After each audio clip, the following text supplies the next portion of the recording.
ಕನ್ನಡ ವಾಹಿನಿಗೆ ಸ್ವಾಗತ. ಪಂಚಮಸಾಲಿ ಲಿಂಗಾಯತ ಮೀಸಲಾತಿ ಹೋರಾಟಕ್ಕಾಗಿ ಸೆಪ್ಟೆಂಬರ್ 15ರಂದು ಬೆಳಗಾವಿಯಲ್ಲಿ ಪಂಚಮಸಾಲಿ ಲಿಂಗಾಯತ ವಕೀಲರು ಮಹಾಪರಿಷತ್ ನಡೆಸಿ ಬೆಳಗಾವಿ ಅಧಿವೇಶನದ ಸಂದರ್ಭದಲ್ಲಿ ಹೋರಾಟ ನಡೆಸುವ ಬಗ್ಗೆ ತೀರ್ಮಾನ ಕೈಗೊಳ್ಳಲಿದ್ದೇವೆ ಎಂದು ಜಯ ಮೃತ್ಯುಂಜಯ ಶ್ರೀಗಳು ತಿಳಿಸಿದ್ದಾರೆ. ಖಾಸಗಿ ಹೋಟೆಲ್ನಲ್ಲಿ ಬೆಳಗಾವಿ ಜಿಲ್ಲಾ ಮಟ್ಟದ ವಕೀಲರು ಸಭೆ ನಡೆಸಿದ ಬಳಿಕ ಮಾಧ್ಯಮಗಳ ಜೊತೆ ಮಾತನಾಡಿ, ಲಿಂಗಾಯತ ಒಳ ಪಂಗಡಗಳಿಗೆ ಒಬಿಸಿ ಮೀಸಲಾತಿಗಾಗಿ ಕಳೆದ 3.5 ವರ್ಷದಿಂದ ಚಳುವಳಿ ಮಾಡ್ತಾ ಇದ್ದೇವೆ. ಆ ಚಳುವಳಿಗೆ ಸಿಗಬೇಕಾಗಿದ್ದ ಯಶಸ್ಸು ಇನ್ನೂ ಕೂಡ ಸಿಕ್ಕಲಿಲ್ಲ. ಬೆಂಗಳೂರಲ್ಲಿ ನಡೆದ ಅಧಿವೇಶನದಲ್ಲಿ ಮಾತನಾಡಬೇಕು ಅಂತ ನಮ್ಮ ಸಮುದಾಯದ ಶಾಸಕರ ಮನೆ ಬಾಗಿಲಿಗೆ ಹೋಗಿ ಮನವಿ ಮಾಡಿದ್ದೇವೆ. ಆದ್ರೆ ಅಧಿವೇಶನದಲ್ಲಿ ಯಾರು ಕೂಡ ಧ್ವನಿ ಎತ್ತಲಿಲ್ಲ.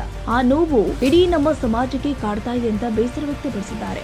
ನಮ್ಮ ಹೋರಾಟವನ್ನ ಸರ್ಕಾರ ನಿರ್ಲಕ್ಷ್ಯ ಮಾಡುವ ಕೆಲಸ ಮಾಡ್ತಾ ಇದೆ. ಹಾಗಾಗಿ ಲಿಂಗಾಯತ ವಕೀಲರು ಸಮಾವೇಶ ಮಾಡಬೇಕು ಅಂತ ಬೆಳಗಾವಿಯಲ್ಲಿ ಜಿಲ್ಲಾ ಮಟ್ಟದ ವಕೀಲರು ಸಭೆ ಕರೆಯಲಾಗಿದೆ. ಸೆಪ್ಟೆಂಬರ್ 15ರಂದು ಉತ್ತರ ಕರ್ನಾಟಕದ ಲಿಂಗಾಯತ ಪಂಚಮಸಾಲಿ ವಕೀಲರು ಮಹಾಪರಿಷತ್ ಬೆಳಗಾವಿಯಲ್ಲಿ ನಡೆಸಲು ತೀರ್ಮಾನಿಸಲಾಗಿದೆ. ಸಭೆಯಲ್ಲಿ ರಾಜ್ಯ ಮಟ್ಟದ ಸಮಾವೇಶ ಮಾಡುವ ಬಗ್ಗೆ ಚರ್ಚೆ ಮಾಡಲಾಗಿದೆ ಅಂತ ಜಯ ಮೃತ್ಯುಂಜಯ ಶ್ರೀಗಳು ಹೇಳಿದ್ದಾರೆ. ಲಿಂಗಾಯತ ಪಂಚಮಸಾಲಿ ಸಮಾಜಕ್ಕೆ 2A ಮೀಸಲಾತಿಯನ್ನ ಮತ್ತು ಎಲ್ಲಾ ಲಿಂಗಾಯತ ಒಳ ಪಂಗಡಗಳಿಗೆ ಒಬಿಸಿ ಮೀಸಲಾತಿಗಾಗಿ ಕಳೆದ 3.5 ವರ್ಷಗಳಿಂದ ಏನು ನಿರಂತರವಾಗಿರ್ತಕ್ಕಂಥ ಚಳವಳಿಯನ್ನ ನಾವೆಲ್ಲರೂ ಮಾಡ್ತಾ ಬಂದಿದ್ದೀವಿ. ಆ ಚಳವಳಿಗೆ ಇನ್ನೂ ಎಷ್ಟು ಮಟ್ಟಿಗೆ ಯಶಸ್ಸು ಸಿಗಬೇಕಾಗಿತ್ತು, ಇನ್ನೂ ಸಹ ಸಿಕ್ಕಿಲ್ಲ. ಆ ಹಿನ್ನೆಲೆ ಒಳಗೆ ಈಗಾಗಲೇ ನಮ್ಮ ಸಮುದಾಯದ ಎಲ್ಲಾ ಶಾಸಕರು ಮನೆ ಬಾಗಿಲು ಹೋಗಿ ಅಧಿವೇಶನ ಮಾತಾಡಬೇಕು ಅಂತೇಳಿ ನಾವೆಲ್ಲ ಮನವಿ ಮಾಡ್ಕೊಂಡು ಆಗ್ರಹ ಮಾಡಿದ್ವಿ. ಆದರೆ ಅಧಿವೇಶನದಲ್ಲಿ ಯಾರು ಸಹ ಧ್ವನಿ ಎತ್ತಿಲ್ಲ. ಆ ಒಂದು ನೋವು ಇಡೀ ನಮ್ಮ ಸಮಾಜದಲ್ಲಿ ಕಾಡ್ತಾ ಇದೆ. ಏನೋ ಸ್ಪೀಕರ್ ಅವರ ದುರುದ್ದೇಶದಿಂದ ಏನಾದರೂ ಮಾತಾಡಲಿಕ್ಕೆ ಅವಕಾಶ ಸಿಕ್ಕಿಲ್ವೋ, ಅಥವಾ ನಮ್ಮ ಶಾಸಕರುಗಳು ಸ್ಪೀಕರ್ಗಳು ಸರಿಯಾಗಿ ಪತ್ರ ವ್ಯವಹಾರ ಮಾಡಿಲ್ಲ ಅಂತ ಒಂದು ಅನುಮಾನ ಸಹ ಕಾಡ್ತಾ ಇದೆ. ಇದೆಲ್ಲರ ನಡುವೆ ಮಲಗಿರುವಂತ ಸರ್ಕಾರಕ್ಕೆ ನಿರ್ಲಕ್ಷ್ಯ ಮಾಡುವಂತ ಸರ್ಕಾರದ ನಡೆಯನ್ನ ಖಂಡಿಸ್ಬಿಟ್ಟು ನಮ್ಮ ಲಿಂಗಾಯತ ಪಂಚಮಸಾಲಿ ವಕೀಲರ ಒಂದು ರಾಜ್ಯ ಮಟ್ಟದ ಸಮಾವೇಶವನ್ನು ಮಾಡಬೇಕು ಅನ್ನುವಂಥ ಹಿನ್ನೆಲೆಯೊಳಗೆ ಇವತ್ತು ಬೆಳಗಾವಿಯಲ್ಲಿ ಜಿಲ್ಲಾ ಮಟ್ಟದ ಪೂರ್ವಭಾವಿ ಸಭೆಯನ್ನ ಕರೆಯಲಾಗಿದೆ.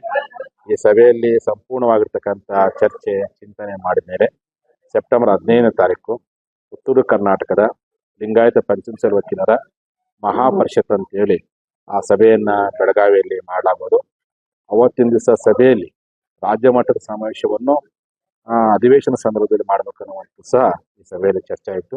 ಹಾಗಾಗಿ ಮೊದಲನೇ ಹಂತವಾಗಿ ನಮ್ಮ ಉತ್ತರ ಕರ್ನಾಟಕದ ಸುಮಾರು 7-8 ಜಿಲ್ಲೆಗಿರ್ತಕ್ಕಂಥ ಪಂಚಮಸಾಲಿ ವಕೀಲರ ಒಂದು ಮಹಾಪರಿಷತ್ ಅಂತೇಳಿ ಸೆಪ್ಟೆಂಬರ್ 15ನೇ ತಾರೀಕು ಭಾನುವಾರ ದಿವಸ ಬೆಳಗ್ಗೆ 10 ಗಂಟೆಗೆ ಬೆಳಗಾವಿಯಲ್ಲಿ ಮಾಡಬೇಕು ಅಂತ ತೀರ್ಮಾನ ಮಾಡಲೇ. ಹಾಗಾಗಿ ಉತ್ತರ ಕನ್ನಡ ವ್ಯಾಪ್ತಿಯಲ್ಲಿ ಬರುವಂತ ಎಲ್ಲಾ ನಮ್ಮ ಪಂಚಮಸಾಲಿಗಳು, ಮಲೆಗೌಡರು, ಗೌಡ ಲಿಂಗಾಯತರು, ದೀಕ್ಷೆ ಲಿಂಗಾಯತರು ಎಲ್ಲರೂ ಸಹ ಸೆಪ್ಟೆಂಬರ್ 15 ನಡೆಯುವಂತಹ ಉತ್ತರ ಕನ್ನಡದ ಪಂಚಮಸಾಲಿ ವಕೀಲರ ಮಹಾಪರಿಷತ್ತಿಗೆ ತಾವೆಲ್ಲ ಬರಬೇಕು, ಭಾಗವಹಿಸಬೇಕು. ಆ ಮೂಲಕವಾಗಿ ಮುಂದಿನ ರಾಜ್ಯ ಮಟ್ಟದ ಸಮಾವೇಶವನ್ನ ಮಾಡೋದ್ರ ಬಗ್ಗೆ ತಾವೆಲ್ಲ ಸ್ಪಷ್ಟವಾಗಿರ್ತಕ್ಕಂಥ ನಿರ್ಧಾರವನ್ನು ಮಾಡಬೇಕು ಅಂತೇಳಿ ಇವತ್ತಿನ ಸಭೆಯಲ್ಲಿ ತೀರ್ಮಾನ ಆಯಿತು. ಹಾಗಾಗಿ ತಾವೆಲ್ಲ ವಕೀಲರು ಈಗಲೇ ತಮ್ಮ ಸಂಬಂಧಪಟ್ಟ ಬಾರ್ಗಳಿರ್ತಕ್ಕಂಥ ನಮ್ಮ ಪಂಚಮಸಾಲಿ ವಕೀಲರ ಅವರ ಒಂದು ಎಲ್ಲ ಮಾಹಿತಿಗಳನ್ನ ಸಂಗ್ರಹ ಮಾಡಿಬಿಟ್ಟು ಅವ್ರನ್ನ ಸಂಘಟನೆ ಮಾಡೋ ಪ್ರಯತ್ನವನ್ನ ಸ್ವತಃ ತಾವೇ ವಾಲಂಟಿಯರ್ ಆಗಿ ಎಲ್ಲಾ ಕಡೆ ಹೋಗಿ ಜನರನ್ನು ಜಾಗೃತಿ ಮಾಡಿಸೋ ಕೆಲಸ ಮಾಡಬೇಕಾಗಿದೆ. ಈ ಹಿನ್ನೆಲೆ ಒಳಗೆ ನಾನು ಸಹ ಎಲ್ಲಾ ಭಾಗದಲ್ಲಿ ಉತ್ತರ ಕರ್ನಾಟಕ ವ್ಯಾಪ್ತಿ ಬರುವಂತ ಎಲ್ಲಾ ಜಿಲ್ಲಾ ಮಟ್ಟದ ವಕೀಲರ ಒಂದು ಸಭೆಯನ್ನು ಮಾಡಿ 15ನೇ ತಾರೀಕು ನಡೆಯುವಂತ ಮಹಾಪರಿಷತ್ತಿಗೆ ಹೆಚ್ಚಿನ ಸಂಖ್ಯೆಯ ವಕೀಲರನ್ನು ಕೂಡಿಸೋ ಪ್ರಯತ್ನ ಮಾಡ್ತೀವಿ. ಅವತ್ತಿನ ದಿವಸನೇ ಮುಂದಿನ ಉಗ್ರ ಹೋರಾಟ ಅಧಿವೇಶನದಲ್ಲಿ, ಈ ಸಾರಿ ಸುವರ್ಣ ವಿಧಾನಸಭಾ ಅಧಿವೇಶನದಲ್ಲಿ ಮುಂದಿನ ಉಗ್ರ ಹೋರಾಟವನ್ನ 20 ಲಕ್ಷ ಪಂಚಮಸಾಲಿ ಕೂಡಿ ಮಾಡ್ಬೇಕು ಅನ್ನೋದು ಮತ್ತು ವಕೀಲರ ಒಂದು ರಾಜ್ಯ ಮಟ್ಟ ಸಮಾವೇಶವನ್ನು ಮಾಡೋ ಕುರಿತು ಸಂಪೂರ್ಣ ನಿರ್ಧಾರವನ್ನು ಮಾಡ್ತೀವಿ ಅಂತ ಮಾತನ್ನ ಮಾಧ್ಯಮ ಮೂಲಕ ಹೇಳ್ತಾ, ಈ ಒಂದು ಸಭೆಯಲ್ಲಿ ಈಗಾಗಲೇ ಮಾಜಿ ಸಚಿವರಾದ ಎ.ಬಿ. ಪಾಟೀಲ್ ಅವರು ಮತ್ತು ನಮ್ಮ ಹಿರಿಯ ವಕೀಲರಾಗಿರ್ತಕ್ಕಂಥ ನಮಗೆಲ್ಲ ಮಾರ್ಗದರ್ಶಕರಾಗಿರ್ತಕ್ಕಂಥ ಬಿ.ಎಲ್. ಪಾಟೀಲ್ ಅವರು ಮತ್ತು ಜಿಲ್ಲಾ ವಕೀಲರ ಸಂಘದ ಅಧ್ಯಕ್ಷ ಆಗಿರ್ತಕ್ಕಂಥ ಎಸ್. ಕಿವಡಸಣ್ಣ ಅವರು, ನಮ್ಮ ಬೆಳಗಾವಿ ಜಿಲ್ಲಾ ಪಂಚಮಸಾಲಿ ವಕೀಲರ ಸಂಘದ ಅಧ್ಯಕ್ಷ ಆಗಿರ್ತಕ್ಕಂಥ ನಮ್ಮ ಆರ್.ಸಿ. ಪಾಟೀಲ್ರು ಮತ್ತು ನಮ್ಮ ಉಪಾಧ್ಯಕ್ಷ ಆಗಿರ್ತಕ್ಕಂಥ ವಿಜಯಗೌಡ ಪಾಟೀಲ್ರು, ನಗರ ಘಟಕ ಅಧ್ಯಕ್ಷ ಆಗಿರ್ತಕ್ಕಂಥ ನಮ್ಮ ತಂಬಾಕಿ ಅವರು, ನಮ್ಮ ಪ್ರಚಾರ ಸಮಿತಿ ಅಧ್ಯಕ್ಷ ಆಗಿರ್ತಕ್ಕಂಥ ರಾಸಾಬ್ ಪಾಟೀಲ್ರು ಮತ್ತು ನಮ್ಮ ರಾಮದುರ್ಗದ ವಕೀಲರು, ನಮ್ಮ ಆರ್.ಪಿ. ಎಲ್ಲರೂ ಬಂದ್ದಾರೆ. ಇಡೀ ಜಿಲ್ಲೆಯ ಎಲ್ಲಾ ವಕೀಲರು ಕೂಡಿದ್ದಾರೆ. ಅವರೆಲ್ಲರಿಗೂ ಮತ್ತೊಮ್ಮೆ ಧನ್ಯವಾದ ಹೇಳ್ತಾ ಸೆಪ್ಟೆಂಬರ್ 15ನೇ ತಾರೀಕು ಉತ್ತರ ಕನ್ನಡದ ಪ್ರಥಮ ಪಂಚಮಸಾಲಿ ವಕೀಲರ ಮಹಾಪರಿಷತ್ ನಾವೆಲ್ಲರೂ ಮಾಡೋಣ ಅಂತ ಹೇಳಿ ಮಾತನಾಡ್ತೀನಿ. ಶಾಸಕರು ಮನೆ ಬಾಗಿಲು ಹೋಗಿ ನೀವು ಮನೆದಾನ ಮಾಡಿದ್ದೀವಿ, ಖುದ್ದಾಗಿ ಹೋಗಿ ಮನೆ ಬಾಗಿಲು ಹೋಗಿ ಮಾಡಿಬಿಟ್ಟ ಈ ಅಧಿವೇಶನದಲ್ಲಿ ಚರ್ಚೆ ಯಾಕಾಗಲಿಲ್ಲ ಅಂತ. ಕಳೆದ ಅಧಿವೇಶನದಲ್ಲಿ ಏನೋ ಬೇರೆ ವಿಚಾರ ಇತ್ತು, ಆದ್ರೆ ಈ ಅಧಿವೇಶನದಲ್ಲಿ ಸಮಾಜಕ್ಕೆ ನಮಗಂತೂ ಬಹಳ ನೋವಾಗಿದೆ, ಸಮಾಜಕ್ಕೂ ನೋವಾಗಿದೆ.